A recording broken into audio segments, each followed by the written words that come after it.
আজকে 18 আগস্ট আমাদের ডাকসু নির্বাচনের ফর্ম তোলার আজকে শেষ দিন ছিল। সেই জায়গা থেকে আমরা যেহেতু ঘোষণা দিয়েছিলাম যে একটি স্বতন্ত্র প্যানেল নিয়ে শিক্ষার্থীদের পক্ষ থেকে সাধারণ শিক্ষার্থীদের যারা রিপ্রেজেন্টেটিভ তাদের মধ্য থেকে আমরা যারা আগ্রহী ডাকসু নির্বাচনে আগ্রহী তাদেরকে নিয়ে একটি প্যানেল ঘোষণা করব। সেই জায়গা থেকে আজকে আমাদের সম্ভাব্য যারা প্রার্থী সকলকে নিয়ে আমরা এখানে এসেছিলাম এবং আজকে আমরা এখানে মনোনয়ন ফর্ম সবাই আমরা তুলি।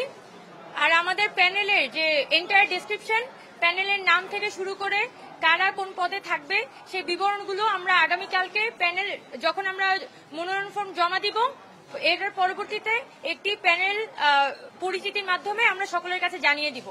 এখনো পর্যন্ত আমরা সাংবাদিক বন্ধুদের কাছে আমাদের যে প্যানেলের বিষয়টি ডিসকাস করছি না। আগামীকালকে আমাদের একটি ব্রিফিং এর মধ্য দিয়ে সবকিছু জানিয়ে দেওয়া হবে। আমরা শুধু এতটুকু বলতে পারি যে ঢাকা বিশ্ববিদ্যালয়কে আমরা এখানে প্রাধান্য দিচ্ছি, যে ঢাকা বিশ্ববিদ্যালয় নিয়ে যারা ভাবে আমরা এখানে কোনো জাতীয় নেতা নেত্রী প্রডিউস করার জন্য আমরা ডাকসুকে ব্যবহার করতে চাই না।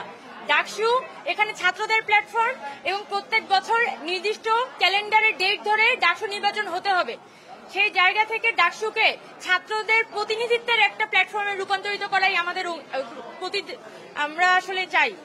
এখন সেক্ষেত্রে যেসব শিক্ষার্থীরা বিভিন্ন পদে তাদের যোগ্যতা এবং অভিজ্ঞতা আছে, বিশেষ করে যোগ্যতা এবং অভিজ্ঞতা শুধুমাত্র নামের কারণে না বা পরিচিতির কারণে না, যাদের কাজ আছে, যোগ্যতা আছে এবং অভিজ্ঞতা আছে, ডিল করার মতো ক্যাপাসিটি আছে, সেরকম শিক্ষার্থীদেরকে দিয়ে আমরা আমাদের সম্পাদক প্যানেল এবং সদস্য প্যানেল এইটি সাজিয়েছি এবং আগামীকালকে আমাদের পূর্ণাঙ্গ প্যানেলের যে পূর্ণাঙ্গ বিবরণী সেটা আমরা আপনাদের সামনে একটি ব্রিফিং এর মধ্য দিয়ে উপস্থাপন করব। আগামীকালকে বিকাল 3টা পর্যন্ত মনোনয়ন ফর্মটি জমা দেওয়ার সময় নির্ধারণ করা হয়েছে। বিকাল 3টার পরবর্তীতে আমরা একটি প্রেস ব্রিফিং করব। ব্রিফিং এর মধ্য দিয়ে আমাদের প্যানেল আপনাদের সকলের সামনে আমরা পরিচিত করে তুলব। আচ্ছা, আমরা আমাদের সব পদের মধ্যেই সম্ভাব্য লোকজন আছে, এরকম না যে আমরা এখনই সব একদম কনক্রিট ডিসিশন নিয়েছি। আমাদের একটা ড্রাফট আছে, আগামীকালকে মানে আজকে রাতের মধ্যে সবকিছু আমাদের ডিসাইডেড হয়ে যাবে এবং আগামীকালকে আমরা সেটা ঘোষণা দিতে পারবো। সেই জায়গা থেকে আমরা আপনাদের কাছে অনুরোধ রাখবো যে একটা দিন আপনারা একটু অপেক্ষা করেন। আগামীকালকে আমাদের সম্পূর্ণ প্যানেল বিবরণী এবং প্যানেল আসলে কি মোটো নিয়ে সামনে আসতে চায় সবকিছু আমরা আপনাদের সামনে হাজির করবো। আচ্ছা, আমরা একটা পূর্ণাঙ্গ প্যানেল দিব।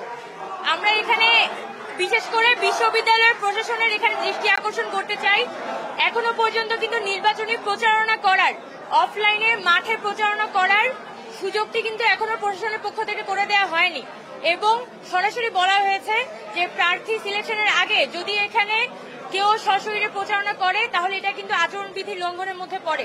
এছাড়া ভোট কেন্দ্রে আসলে কতজন মানুষ নিয়ে প্রবেশ করা যাবে সেগুলোরও কিন্তু নির্দিষ্ট মানদণ্ড আছে, কিন্তু আমরা দেখছি যে আমাদের অনেক প্রার্থীরাই সেটা লঙ্ঘন করছে।